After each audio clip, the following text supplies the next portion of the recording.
You ask Tiger to solve. This deals with linear equations with one unknown. The final result is y equals 2/7. Let's solve it step by step. Simplify the expression.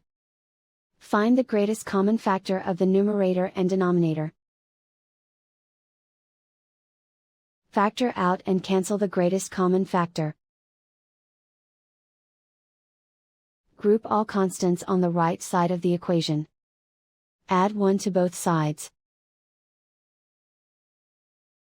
Simplify the arithmetic. Convert the integer into a fraction. Combine the fractions.